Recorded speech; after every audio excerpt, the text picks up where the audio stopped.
Today, we'll take a look at leaked images of the Switch 2, PS5 Pro's first special edition console, and Concord costs how much to develop? All this and more from This Week in Gaming. These pictures of the alleged Switch 2 were leaked over a Chinese social media site last Tuesday. Now, if you want a deeper dive, I made a video over on my page when this news was released, so you can go check that out, but here I'll give you the cliff notes. Apparently, it's going to have a bigger screen, 8 inches compared to the standard Switch's 6.1, USB-C ports on the top and bottom, and HDMI 2.1 capabilities, magnetic Joy-Cons with improved SL and SR buttons, and whatever's going on in here. Sticking with the Nintendo news, apparently they finally joined forces with the Pokemon Company to file a lawsuit against Palworld for, you guessed it, copyright infringement.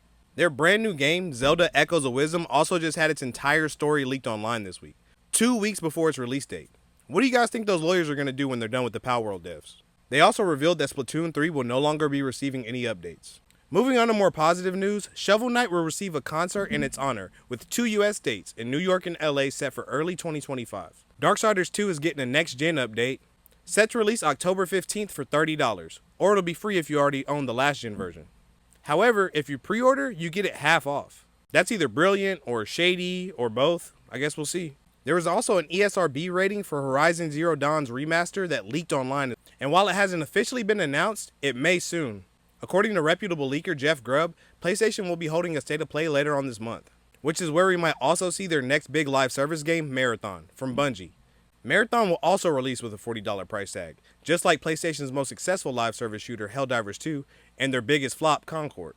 The biggest difference for Marathon? It's releasing on Xbox.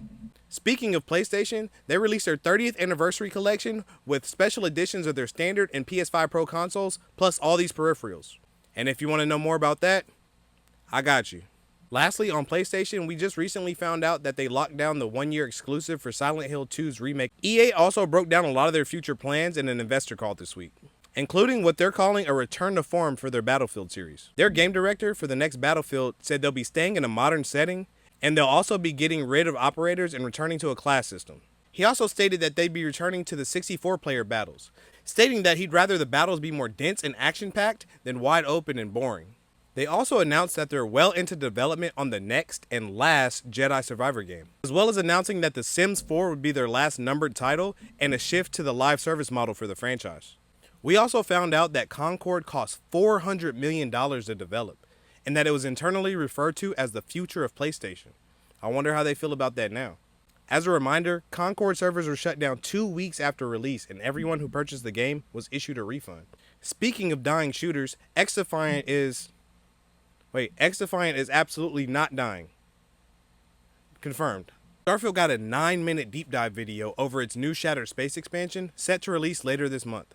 And guess what? I got a video breaking it all down right here. The studio behind Liza P announces DLC plans, as does Game Science with Black Myth Wukong. Xbox announces their presence at Tokyo Game Show for 2024. Tetsuya Nomura, the game director behind Final Fantasy VII's remakes and the creator of the Kingdom Hearts series, is considering retirement and putting an end to the Kingdom Hearts series. And that's all for This Week in Gaming. Thanks for watching, and don't forget to follow so you don't miss out on any of this gaming news.